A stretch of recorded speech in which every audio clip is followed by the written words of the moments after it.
Hello everyone, आज हम समझेंगे कि हमारे आसपास जो कुछ भी है, मिट्टी, पानी, पेड़, पहाड़, वो सिर्फ नेचर के गिफ्ट नहीं हैं बल्कि एक रिसोर्स हैं।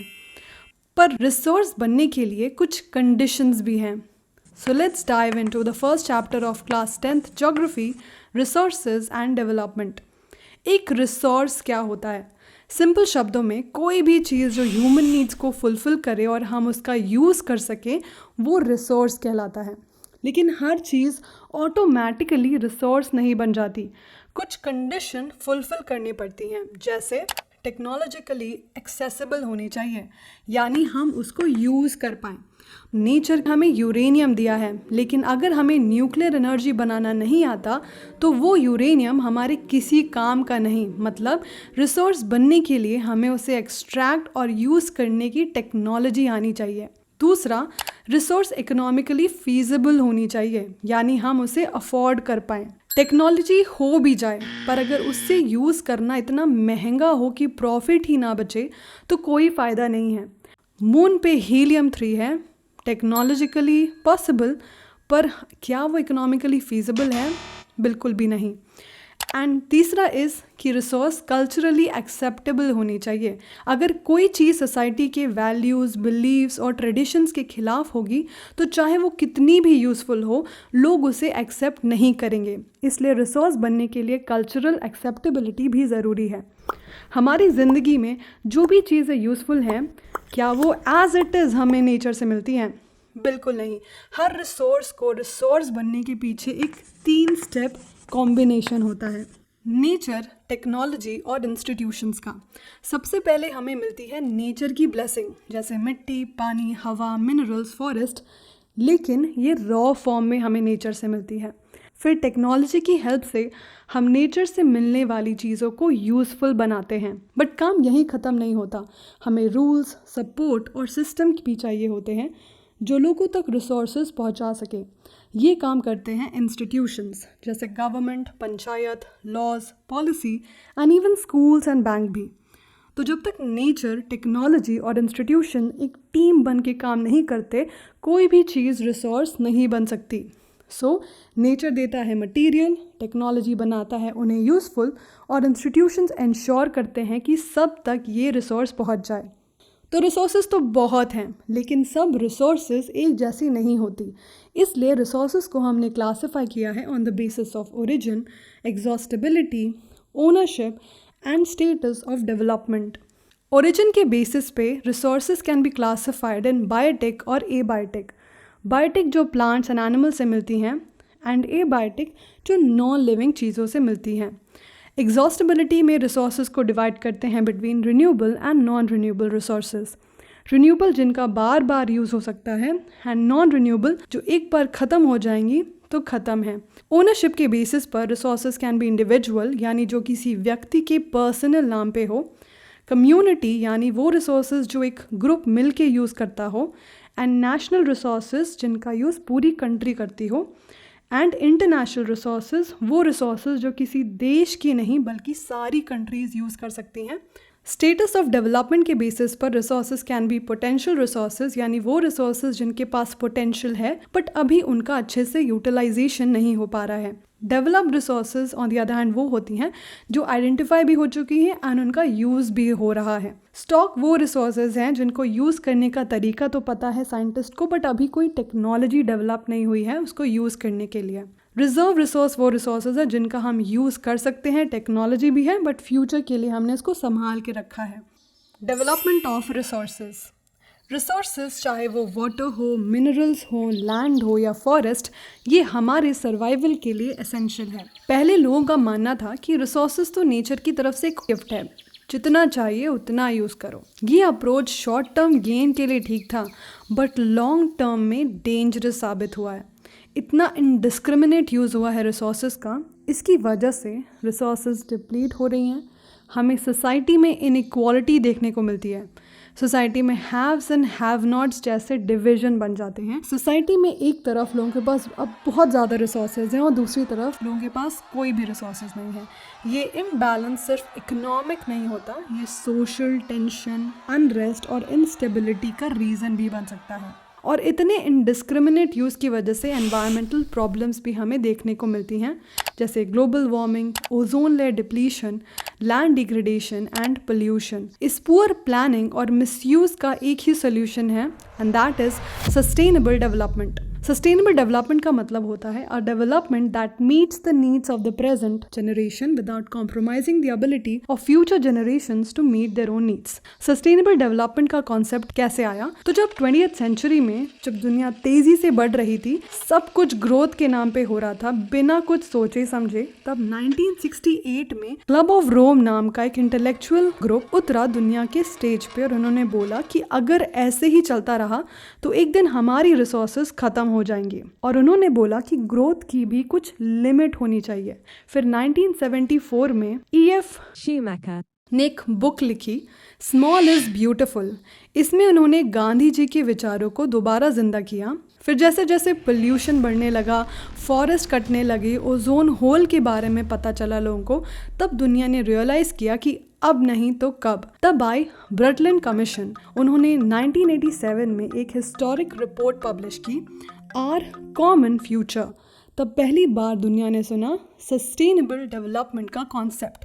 ये पहली बार था जब डेवलपमेंट और एनवायरनमेंट की बात साथ साथ की गई थी। फिर 1992 में रियो डे जनेरियो ब्राज़ील में 100 से ज़्यादा देशों के पॉलिटिशियंस इकट्ठे हुए फर्स्ट इंटरनेशनल अर्थ समिट में। उन्होंने रियलाइज़ किया कि ये सिर्फ एक कंट्री का इशू नहीं है बल्कि सबकी जिम्मेदारी है। इन्होंने मिल के Rio Declaration on Environment and Development sign किया। फॉरेस्ट प्रिंसिपल्स बने जिसमें गाइडलाइंस थी हर तरह के फॉरेस्ट को मैनेज करने के लिए। इसके अलावा convention on biological diversity and framework convention on climate change भी साइन किया। इसके साथ एक एक्शन प्लान इम्प्लीमेंट होने की बात हुई ग्लोबली, नेशनली और लोकल लेवल पे, जिसको कहा गया एजेंडा 21। एजेंडा 21 में poverty, pollution, resource conservation, social justice जैसी चीज़ों को कैसे टैकल करना है ये बात की गई, और इसमें हर लोकल गवर्नमेंट अपना खुद का लोकल एजेंडा 21 बनाए, अपनी सिटी, अपने विलेज, अपने प्रॉब्लम्स के हिसाब से। रिसोर्स प्लानिंग, क्या सिर्फ रिसोर्सेज होना ही डेवलपमेंट के लिए काफ़ी है? नहीं। इंडिया में ही कुछ रीजन्स हैं जो सुपर रिच हैं कुछ स्पेसिफिक रिसोर्सेज में, जैसे झारखंड, छत्तीसगढ़, मध्य प्रदेश मिनरल्स और कोल से भरपूर हैं। अरुणाचल प्रदेश में पानी के भंडार हैं लेकिन इंफ्रास्ट्रक्चर की कमी है। राजस्थान में सोलर और विंड एनर्जी तो प्लेंटी है पर पानी की तंगी है। Ladakh is beautiful and culturally rich but यहाँ पे बेसिक रिसोर्सेज जैसे पानी और मिनरल्स की कमी है। ये इम्बैलेंस दिखाता है कि सिर्फ रिसोर्सेज होना काफ़ी नहीं है। इंडिया जैसे देश जहाँ रिसोर्सेज की डाइवर्सिटी बहुत ज़्यादा है, वहाँ प्लानिंग का होना बहुत ही ज़्यादा ज़रूरी है, और ये प्लानिंग होती है नेशनल, स्टेट, रीजनल और लोकल लेवल पे। तो रिसोर्स प्लानिंग के 3 मेन स्टेप्स होते हैं। पहला है identification and inventory of resources, मतलब हर जगह की रिसोर्सेज को पहचानना, उसका सर्वे करना, मैप्स, मेजरमेंट, क्वांटिटी और क्वालिटी का एस्टिमेशन। ये सब करने के बाद सेकेंड स्टेप आता है इवॉल्विंग अ प्लानिंग स्ट्रक्चर। अब जब पता चल गया है कि क्या क्या रिसोर्सेज हैं तो प्लान बनाना चाहिए। टेक्नोलॉजी, स्किल्ड लोग और इंस्टीट्यूशंस की ज़रूरत होती है इम्प्लीमेंटेशन के लिए। तीसरा है matching development plans with national goals, मतलब लोकल प्लान्स को इंडिया के ओवरऑल डेवलपमेंट गोल्स से जोड़ना। यही प्लानिंग प्रोसेस इंडिया में इंडिपेंडेंस के तुरंत बाद से चालू किया गया है, इंडिया के फर्स्ट 5 ईयर प्लान से। बहुत सारे ऐसे रीजन्स देखे गए हैं जिनके पास बहुत सारे रिसोर्सेज हैं लेकिन फिर भी वो रीजन इकोनॉमिकली बैकवर्ड हैं। ऐसा क्यों? ऐसा इसलिए क्योंकि उनके पास टेक्नोलॉजी की कमी है, ह्यूमन रिसोर्सेज ट्रेन नहीं है और इंस्टीट्यूशंस का सेटअप भी वीक है। ऑन द अदर हैंड कुछ जगह ऐसी भी हैं जहाँ रिसोर्सेज कम हैं लेकिन वो डेवलप्ड हैं क्योंकि वहाँ प्लानिंग, टेक्नोलॉजी और गवर्नेंस स्ट्रॉन्ग है। हिस्ट्री ने हमें ये सिखाया है कि कॉलोनाइजिंग कंट्रीज़ ने इंडिया जैसी कॉलोनीज़ को लूटने का कारण यही था कि यहाँ पे रिसोर्सेज थी और ये रिसोर्सेज उनके लिए अट्रैक्टिव थी। कॉलोनाइजिंग कंट्रीज़ के पास थी एडवांस टेक्नोलॉजी और उन्होंने हमारे रिसोर्सेज का पूरा एक्सप्लॉयटेशन किया, जिसका हमें तो कोई फ़ायदा नहीं हुआ बट उनको बहुत ही ज़्यादा फ़ायदा हुआ। तो लेसन क्लियर है, डेवलपमेंट तभी पॉसिबल है जब रिसोर्सेज के साथ साथ टेक्नोलॉजी और इंस्टीट्यूशनल सपोर्ट भी होगा। तो अब हम इंडिया की लैंड एंड सॉइल रिसोर्सेज को देखेंगे, उनके डिग्रेडेशन का रीज़न समझेंगे और कैसे उसको कंजर्व करना है ये भी जानेंगे। लैंड रिसोर्सेज, ज़मीन पर ही तो हम जीते हैं। We live on land, work on land, build cities, grow food, dig minerals. हर तरह से land is the foundation of life. But land जो है वो लिमिटेड है, वो एक फाइनाइट रिसोर्स है। So planning is not optional, it's necessary. India का टेरेन बहुत ही डाइवर्स है। प्लेन्स जो कि कॉन्स्टिट्यूट करते हैं 43% ऑफ द लैंड एरिया, ये एग्रीकल्चर एंड इंडस्ट्रीज़ के लिए बेस्ट है। माउंटेन्स 30% एरिया ऑक्यूपाई करते हैं, ये पानी के नेचुरल सोर्सेज हैं। टूरिज्म, इकोलॉजी, इन सब के लिए इंपॉर्टेंट है। Plateaus make 27% of the land area, ये रिच है minerals, coal and forest wealth में। लैंड यूटिलाइजेशन, लैंड रिसोर्सेज का यूज़ इन सब के लिए किया जाता है। फॉरेस्ट के लिए ये वो एरिया है जहाँ पेड़ पौधे, एनिमल्स और नेचर होते हैं। Second is land not available for cultivation, ये 2 पार्ट्स में डिवाइड होते हैं। बैरन एंड वेस्ट लैंड, यानी ज़मीन जो बहुत रॉकी, सूखी या बेकार है, जहाँ कुछ उगा ही नहीं सकते। और दूसरा है नॉन एग्रीकल्चरल यूज़, ये वो ज़मीन है जो फार्मिंग के अलावा किसी और काम में यूज़ होती है, जैसे बिल्डिंग्स बनाने के लिए, रोड्स, फैक्ट्रीज एक्सेट्रा। तीसरा है अदर अनकल्टिवेटेड लैंड, ये वो ज़मीन है जिसमें खेती हो सकती है लेकिन अब नहीं होती। तो ये हो सकता है परमानेंट पैस्चर, जैसे काउज, बफलो, गोट्स यहाँ ग्रेस करती हैं, या लैंड अंडर ट्री क्रॉप, ज़मीन जहाँ कोकोनट, मैंगो, बनाना जैसे ट्रीज़ होते हैं पर रेगुलर फार्मिंग नहीं होती। And third is culturable wasteland, जो जगह 5 साल से ज़्यादा टाइम के लिए जिसमें एग्रीकल्चर नहीं हुआ है। फोर्थ इज़ फैलो लैंड, वो ज़मीन जो पहले खेती के लिए यूज़ होती थी बट अभी कुछ टाइम के लिए यूज़ नहीं हो रही है। करंट फैलो, 1 साल या उससे कम से छोड़ी गई ज़मीन। And other than current fallow, इस ज़मीन में 1 से 5 साल से खेती नहीं हो रही है। तो अब देखते हैं नेट सोन एरिया क्या होता है। ये वो एरिया है जहाँ असल में फसल उगाई जाती है और हार्वेस्ट होती है। अगर एक ही ज़मीन में किसान 2 या 3 बार फसल उगाएगा तो उसे हम ग्रॉस क्रॉप्ड एरिया में काउंट करेंगे। So gross cropped area is net sown area plus the repeat crops. Suppose 1 एकड़ का लैंड है, किसान ने पहले गेहूं उगाया फिर चावल उगाया। सो नेट सोन एरिया तो आपका 1 एकड़ का लैंड हुआ, पर ग्रॉस क्रॉप्ड एरिया हो गया 2 एकड़, क्योंकि 2 क्रॉप्स उगाई गई उस 1 एकड़ के प्लॉट में। Land use pattern in India, तो हमने देख लिया कि लैंड को इन सब काम के लिए यूज़ किया जाता है। 2 फैक्टर डिसाइड करते हैं कि लैंड किस तरह से यूज़ किया जाए। पहला है फिजिकल फैक्टर, जैसे कि टोपोग्राफी, यानी ज़मीन का शेप कैसा है, माउंटेन है या प्लेन्स, क्लाइमेट यानी टेम्परेचर, रेनफॉल कैसी है, एंड सॉइल टाइप कैसा है। और दूसरा है ह्यूमन फैक्टर, जैसे population density, technology level, culture and tradition कैसा है। इंडिया का टोटल ज्योग्राफिकल एरिया है 3.28 मिलियन स्क्वायर किलोमीटर्स, पर लैंड यूज़ डेटा सिर्फ 93% एरिया के लिए अवेलेबल है, क्योंकि नॉर्थ ईस्ट के कई स्टेट्स एक्सेप्ट असम का डेटा कंप्लीट नहीं है। जम्मू एंड कश्मीर के कुछ हिस्सों पर पाकिस्तान और चाइना का कब्जा है, वहाँ का भी सर्वे नहीं हुआ। ये है इंडिया का लैंड यूज़ पैटर्न 1960-61 का, और ये है 2019-20 का। इंडिया में जो परमानेंट पैस्चर के लिए लैंड अवेलेबल है वो कम होते जा रहे हैं, पर हमारे यहाँ कैटल की पॉपुलेशन काफ़ी ज़्यादा है, जिसकी वजह से जानवरों के लिए प्रॉपर चारा नहीं मिलता। साथ ही कम एरिया की वजह से ओवर ग्रेजिंग की प्रॉब्लम होती है, जिसकी वजह से लैंड और डिग्रेड होता है।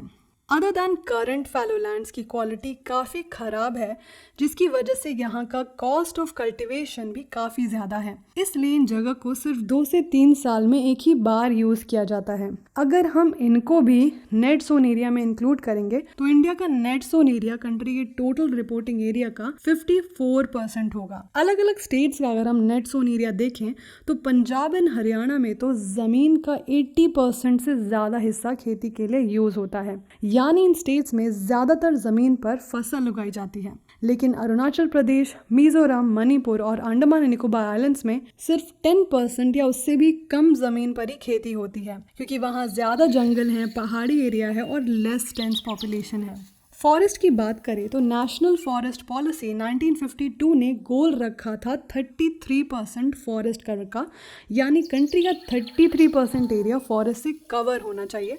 बट एक्चुअल में forest cover is far lower than this. As you can see waste land के अंदर rocky, arid and desert areas आते हैं and land put to non agricultural uses में सेटलमेंट्स होते हैं, जैसे रोड्स, रेलवेज, इंडस्ट्री, ये सब आती हैं। जब लैंड का बार बार और गलत यूज होता है, उनको कंजर्व नहीं किया जाता, तो लैंड डिग्रेड हो जाता है, जिससे कि सॉइल की फर्टिलिटी गिरती है, क्रॉप्स कम उगती हैं और इसका इम्पैक्ट सिर्फ एनवायरमेंट पे नहीं पड़ता पर सोसाइटी भी अफेक्ट होती है, खासकर फार्मर्स और रूरल इकोनॉमी।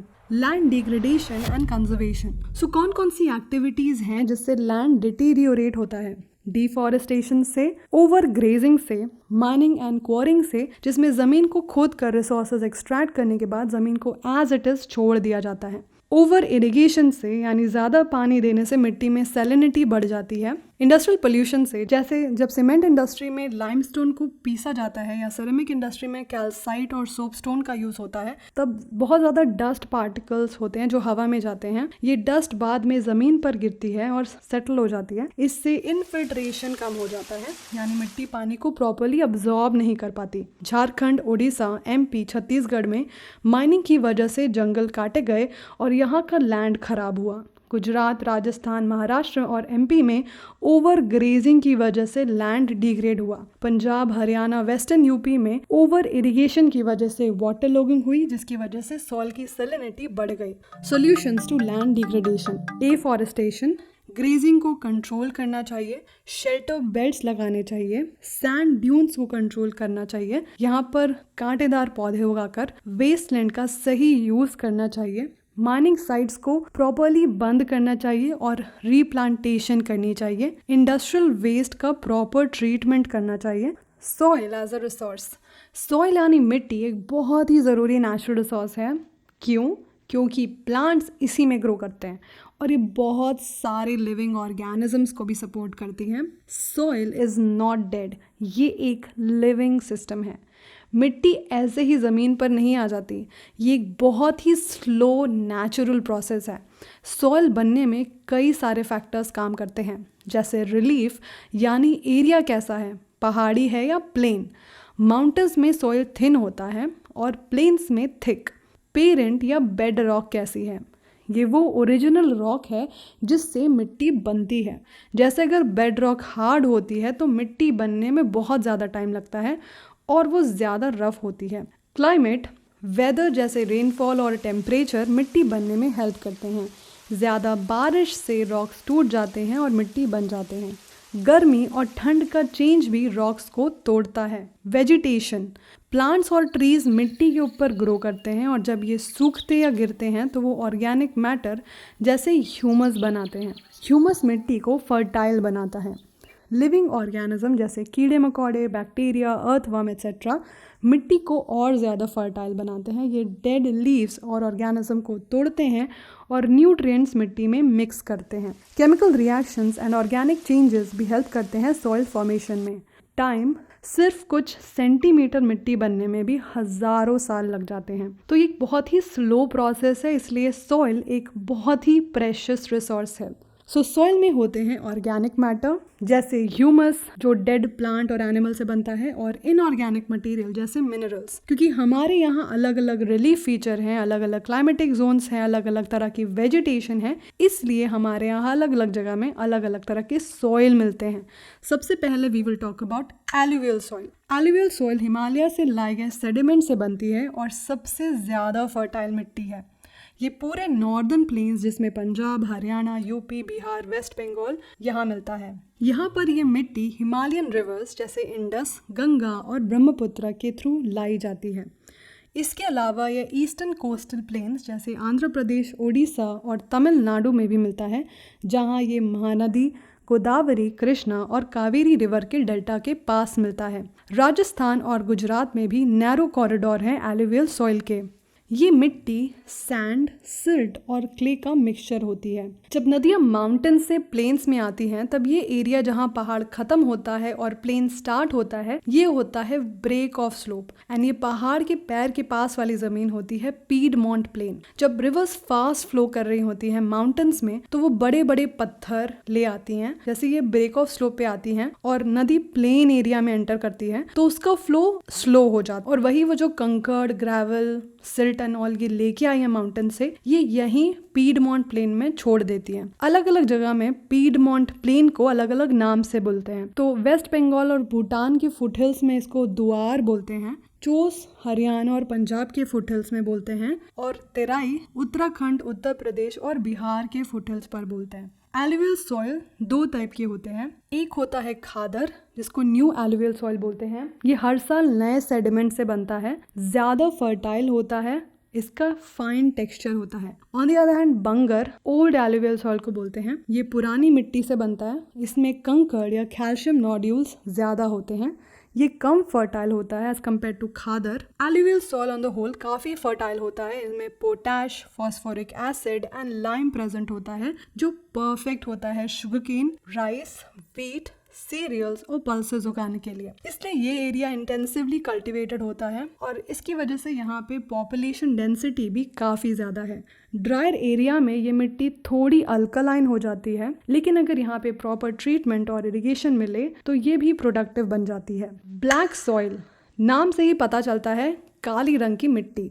इसका दूसरा नाम है रेगोर सॉइल या ब्लैक कॉटन सॉइल। कॉटन क्योंकि इस मिट्टी में मॉइस्चर होल्ड करने की कैपेसिटी बहुत ज़्यादा होती है, इसलिए ये परफेक्ट है उन क्रॉप्स के लिए जो ज़्यादा पानी अब्जॉर्ब करती हैं, जैसे cotton, soybean, groundnut, millets, pulses, sunflower भी यहाँ पे बहुत अच्छे से होते हैं। ये मिट्टी बनी है लावा से। जब एंशिएंट टाइम में वोल्केनो से लावा निकला था और ठंडा हुआ था, उससे बने थे डेक्कन ट्रैप। यहाँ की पेरेंट रॉक बसाल्ट है एंड फिर इस पेरेंट रॉक में जो फोर्सेस ऑफ नेचर ने वर्क किया उससे बनी ये काली मिट्टी। ये मिट्टी मोस्टली मिलती है महाराष्ट्र, मध्य प्रदेश, छत्तीसगढ़, एमपी के मालवा रीजन में, गुजरात के सौराष्ट्र रीजन में और आंध्र और तेलंगाना के एरियाज में मिलती है। इसका टेक्सचर बहुत ज्यादा क्लेई होता है। ये सॉइल रिच होता है कैल्शियम कार्बोनेट में, मैग्नीशियम में, पोटैश में और लाइम में, बट इसमें फॉस्फोरिक एसिड कम होता है। हॉट वेदर में इस सॉइल में गहरी क्रैक्स पड़ जाती हैं जो एरिएशन में हेल्प करती हैं और बारिश के मौसम में ये सॉइल स्टिकी हो जाता है जिसकी वजह से इसमें काम करना मुश्किल हो जाता है। इसलिए जब पहली बारिश होती है तभी सॉइल को टिल कर लेना चाहिए। Next is red and yellow soil. Red soil बनता है क्रिस्टलाइन इग्नियस रॉक से, जैसे ग्रेनाइट से, और वो भी कम बारिश वाले एरियाज में, जैसे eastern and southern Deccan plateau, Odisha, Chhattisgarh, southern Ganga plains, western Ghats के पीडमोंट एरिया में। इसका रंग रेड होता है बिकॉज आयरन का प्रेजेंस होता है मिट्टी में। जब आयरन ऑक्सीडाइज करता है, जैसे जंग लगता है, तब मिट्टी लाल दिखती है और जब ये आयरन हाइड्रेटेड फॉर्म में होता है, पानी से मिला हुआ, तब मिट्टी पीली दिखने लगती है। Laterite soil. लैटेराइट शब्द लैटिन वर्ड लेटर से आया है जिसका मतलब होता है ब्रिक, क्योंकि ये मिट्टी ब्रिक जैसे हार्ड हो जाती है जब ये ड्राई होती है। ये मिट्टी ट्रॉपिकल और सब ट्रॉपिकल क्लाइमेट में बनती है जहाँ बारिश और सूखापन दोनों बार बार आते रहते हैं। ये सॉइल एसिडिक होता है। हैवी रेनफॉल की वजह से लीचिंग होती है। लीचिंग का मतलब होता है जब बारिश का पानी आए और मिट्टी में जो भी न्यूट्रिएंट्स हैं वो बारिश के पानी के साथ निकल जाए। इसकी वजह से मिट्टी में जो न्यूट्रिएंट्स होते हैं वो नहीं होते। लैटेराइट सॉइल मिलता है सदर्न स्टेट्स में, जैसे कर्नाटका, केरला, तमिलनाडु, वेस्टर्न घाट्स जैसे महाराष्ट्र, और इसके अलावा ओडिशा, वेस्ट बंगाल और नॉर्थ ईस्ट के कुछ पार्ट्स में ही मिलता है। ह्यूमस का कंटेंट फॉरेस्ट एरिया में ज्यादा मिलता है और सेमी एरिड एरियाज में कम। अगर proper soil conservation technique use की जाए, लाइक टेरेस बनाई जाए, बंड्स बनाए जाए, ताकि सॉइल के जो न्यूट्रिएंट्स हो वो लीच ना हो, तो ये सॉइल काफी यूजफुल होता है टी और कॉफी उगाने के लिए। और ये उगाया जाता है कर्नाटका, केरला और तमिलनाडु में। इसके अलावा कैशू नट उगाने के लिए भी ये सॉइल अच्छा होता है और ये कैशू नट ग्रो होता है तमिलनाडु, आंध्र प्रदेश और केरला में।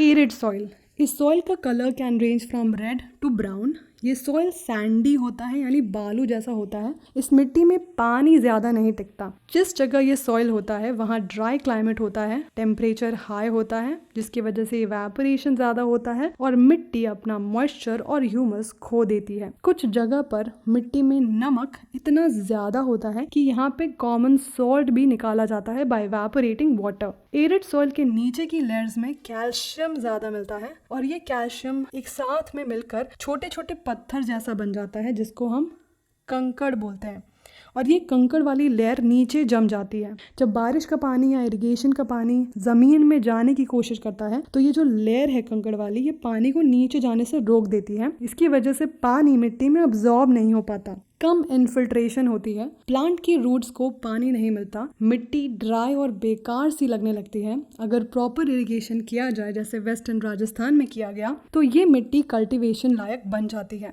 लास्ट में हम बात करेंगे फॉरेस्ट सॉइल की। ये हमें मिलती है पहाड़ी और माउंटेनियस एरियाज में जहाँ बारिश और जंगल दोनों अच्छे होते हैं। इस मिट्टी का टेक्सचर डिपेंड करता है कि मिट्टी किस हाइट पर बनी है। वैली में मिट्टी होती है लोमी और सिल्टी यानी थोड़ी सॉफ्ट, मॉइस्चर होल्डिंग और फर्टाइल। पहाड़ के ऊपर स्लोप्स पर मिट्टी होती है कोर्स जिसमें ज़्यादा न्यूट्रिएंट्स नहीं होते। Soil erosion and soil conservation. मिट्टी के ऊपर वाला फर्टाइल लेयर धूल के या हवा से उड़ के चला जाना, ये होता है इरोजन। ये मिट्टी प्लांट ग्रोथ के लिए बहुत इंपॉर्टेंट होती है और जब ये निकल जाती है तो ज़मीन बेकार हो जाती है and that is called bad land. So the denudation of the soil cover and subsequent washing down is described as soil erosion. नीचे में सॉइल बनती भी है एंड इरोड भी होती है पर दोनों के बीच में नेचुरल बैलेंस होता है, लेकिन जब इंसान इंटरफेयर करता है तो ये बैलेंस जो है वो बिगड़ जाता है। अब इरोजन ज़्यादा हो रहा है और सॉइल फॉर्मेशन कम। सॉइल इरोजन ह्यूमन एक्टिविटीज और नेचुरल फोर्सेस दोनों से होता है। ह्यूमन एक्टिविटीज जैसे डिफॉरेस्टेशन, जंगल काटना, ओवर ग्रेजिंग, ज्यादा एनिमल्स चरने से मिट्टी ढीली हो जाती है एंड वो इजीली उड़ जाती है। माइनिंग एंड कंस्ट्रक्शन वर्क से मिट्टी के लेयर्स निकल जाती हैं। रॉन्ग फार्मिंग मेथड से जब फार्मिंग स्लोप के ऊपर से नीचे की जाती है तो पानी तेजी से फ्लो करता है, साथ में मिट्टी भी ले जाता है जिसकी वजह से मिट्टी इजीली बह जाती है और इरोजन बढ़ जाता है। एंड नेचुरल फोर्सेस जैसे पानी, रनिंग वाटर मिट्टी को काट के ले जाता है, हवा लूज सॉइल को उड़ा के ले जाती है एंड ग्लेशियर्स जो आइस भी है वो मिट्टी को स्क्रेप कर सकता है एंड इससे इरोजन होता है। Types of soil erosion. जब पानी क्ले मिट्टी को काट के गहरी गहरी नालियाँ या गलीज बना देता है, इसको कहते हैं गली इरोजन। इससे ज़मीन बन जाती है बैड लैंड और ये खेती के लायक नहीं रहती। इसका एग्जाम्पल है चंबल बेसिन पे, यहाँ इसे रेवाइंस कहते हैं। एक इरोजन होता है शीट इरोजन। इसमें पानी एक चादर या शीट की तरह स्लोप से नीचे बह जाता है और टॉप की जो फर्टाइल लेयर है वो धुल जाती है। विंड इरोजन होता है जब हवा फ्लैट या स्लोप वाली लैंड से लूज मिट्टी उड़ा के लेके चली जाए। ये mostly dry desert like areas में होता है। तो हमें क्या करना चाहिए सॉइल को कंजर्व करने के लिए? पहला तो है कंटोर प्लोइंग। जब हिली एरिया में प्लोइंग को स्लोप के पैरेलल या साइडवेज चलाया जाता है तो पानी तेजी से नहीं बह पाता और ये मेथड पानी के फ्लो को स्लो कर देता है और मिट्टी बहने से बचाता है। Terrace farming. हिल्स में खेती करने के लिए स्लोप्स को काट के स्टेप्स जैसा बना देते हैं। इससे मिट्टी एक जगह रुकी रहती है, पानी नीचे नहीं भागता। Strip cropping. इसे बड़े खेत को छोटे छोटे स्ट्राइप्स में डिवाइड कर देते हैं। हर 2 फसलों के बीच में घास छोड़ देते हैं उगने के लिए। घास हवा की स्पीड को तोड़ती है और मिट्टी उड़ने से बचती है। शेल्टर बेल्ट्स प्लांट करना। जब पेड़ों की लाइन या रोज लगाई जाती हैं खेत के आसपास तो उन्हें शेल्टर बेल्ट्स कहते हैं। जो हवा के झटके या फिर तूफान आता है ये शेल्टर बेल्ट्स उन्हें रोकने का काम करते हैं और मिट्टी को उड़ने से बचाते हैं। राजस्थान जैसे डेजर्ट एरियाज में ये मेथड सैंड ड्यून्स को स्टेबल करने के लिए काफी हेल्पफुल है। और इससे होता है हमारा चैप्टर खत्म। आई होप आपको सब समझ में आ गया होगा। अगर अभी भी कोई डाउट है आप कमेंट सेक्शन में लिख सकते हैं। Thank you for watching the video. मिलते हैं अगले वीडियो में। बाय।